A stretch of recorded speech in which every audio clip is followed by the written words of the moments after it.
Pemirsa, Kejari Kabupaten Tasikmalaya resmi menetapkan 3 tersangka dalam perkara tindak pidana korupsi penyaluran pupuk bersubsidi di Kabupaten Tasikmalaya tahun 2021-2024. Penetapan 3 tersangka dilakukan setelah tindakan serangkaian penyidikan dengan melakukan pemeriksaan terhadap saksi-saksi sebanyak 63 orang. Ketiga tersangka berinisial EN, ES, dan AH saat ini ditahan di Lembaga Pemasyarakatan kelas 2B Tasikmalaya selama 20 hari ke depan. Informasi selengkapnya akan disampaikan wartawan Tribun Priangan. Rekan Jainal Abidin, silakan laporannya. Ya, baik Norma izin melaporkan Kejari Kabupaten Tasikmalaya resmi menahan 3 orang dalam perkara tindak pidana korupsi tipikor penyaluran pupuk subsidi di Kabupaten Tasikmalaya periode tahun 2021 sampai 2024. Penetapan 3 tersangka tersebut memang setelah usai dilakukan tindakan serangkaian penyidikan terhadap 63 saksi yang menjadi rangkaian penyelidikan tersebut. Adapun ketiga tersangka ini inisial EN, ES, dan HA saat ini tengah ditahan di rutan kelas 2 Kota Tasikmalaya.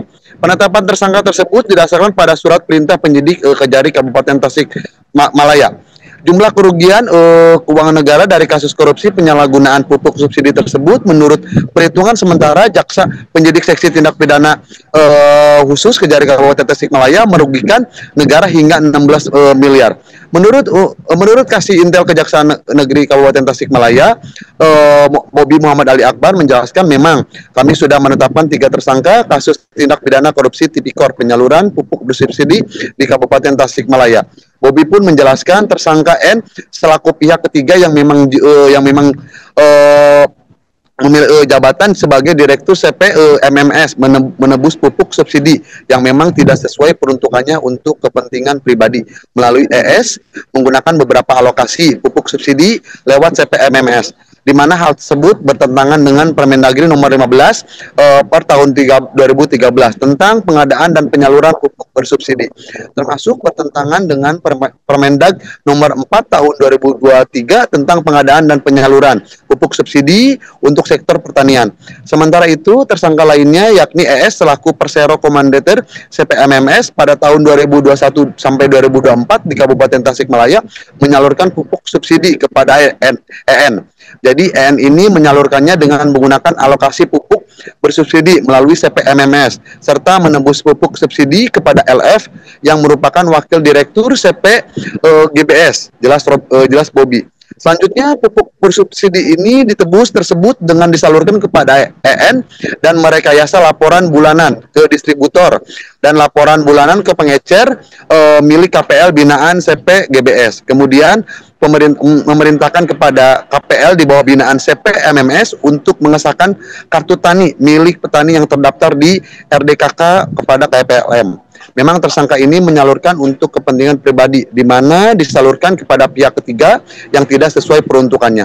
Sementara tersangka AH merekayasa laporan bulanan distributor dan laporan bulanan ke pengecer milik KPL binaan CP GBS.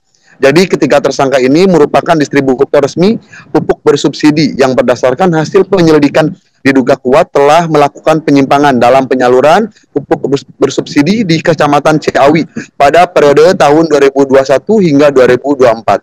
Sementara itu, menurut Kepala Kejaksaan Negeri Kabupaten Tasikmalaya, Agus Kausal Alam menegaskan penanganan perkara korupsi pupuk subsidi ini memang merupakan bentuk komitmen kejaksaan dalam menjaga kepentingan masyarakat.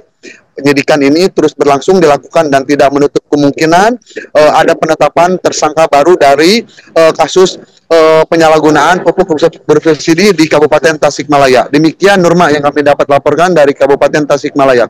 Kembali ke studio. Baik, terima kasih rekan Jainal, selamat kembali bertugas. Dan simak juga Tribuners wawancara yang telah dirangkum dengan Kasih Intel Kejaksaan Negeri Kabupaten Tasikmalaya, Bobi Muhammad Ali Akbar.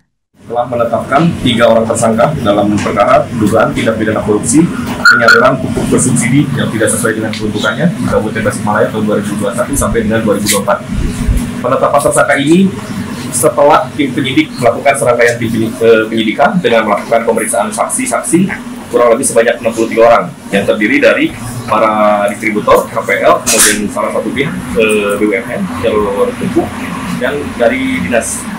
Download Tribun X sekarang, menghadirkan lokal menjadi Indonesia.